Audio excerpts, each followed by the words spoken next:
Assalamualaikum warahmatullahi taala wabarakatuh.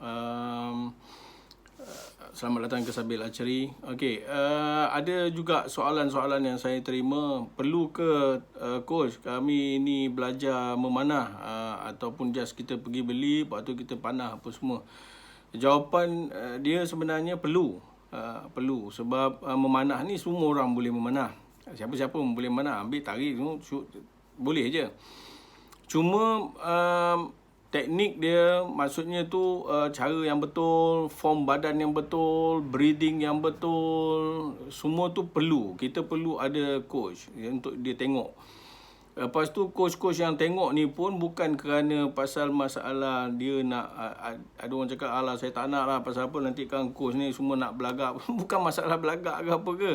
Dia isu dia dia nak memperbetulkan cara kita, teknik kita tu supaya pertama dia tidak mendatangkan apa-apa kemalangan ataupun yang tidak diingini pada diri kita.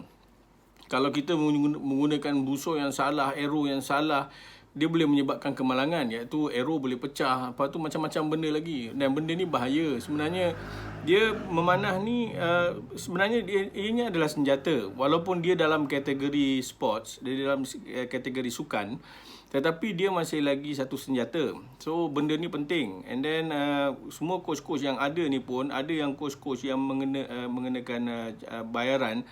Dia sebenarnya tuan-tuan kena faham satu dulu. Dia bukan kerana bayaran pasal dia nak masuk poket dia, lepas tu dia nak senang apa semua. Tak ada benda macam tu, tak ada sebenarnya, tak timbul.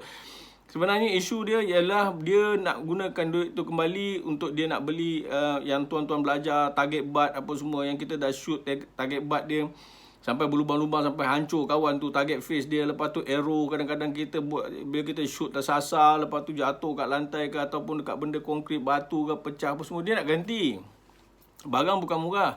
So dia perlu ganti benda-benda macam tu. So kita sepatutnya kita untuk kita mendapatkan ilmu daripada coach ni sebenarnya satu benda yang beruntung bagi kita sebab kita keluarkan duit sikit, lepas tu dia ajar ilmu-ilmu tu. Reason dia kenapa dia ajar sesuatu benda tu sebab dia berdasarkan kepada pengalaman yang dia dah lalui dan dia dah pernah melakukan kesilapan tu, dan dia mengajar kepada kita supaya mengelakkan daripada kita melakukan kesilapan yang sama yang pernah dia lakukan. Itu beza dia kalau kita belajar dengan guru.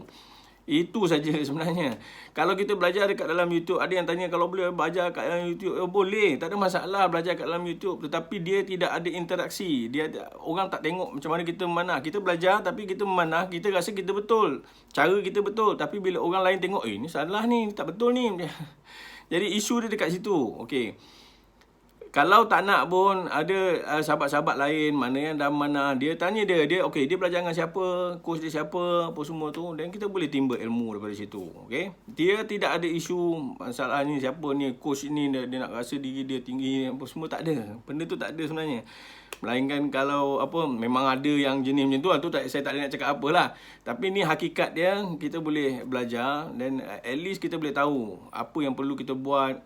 Coach boleh tengokkan kita macam mana kita punya form betul ataupun tidak, dan kita shoot tu betul tidak, alatan yang kita gunakan tu betul ataupun tidak, elok ataupun tidak, dan sesuai ataupun tidak untuk kita. Itu saja. Tapi sebaik-baiknya biarlah kita tanya kepada yang dah memang memanah, yang memang dalam memanah lah, yang memang kita tahu. Okey, kalau kita masuk dalam FB ni banyak kita boleh jumpa sebenarnya, ini coach. Okey, boleh kan. Janganlah pula orang tu baru beli semalam, lepas tu hari ni dia kata aku coach. Itu problem. Okey, alright, itu je. Okay, nanti apa-apa soalan saya cuba lagi masukkan, nak uploadkan kat dalam apa ni, sebab nak jawab dekat dalam WhatsApp letih. Okey, banyak sangat. Okey, Assalamualaikum warahmatullahi taala wabarakatuh.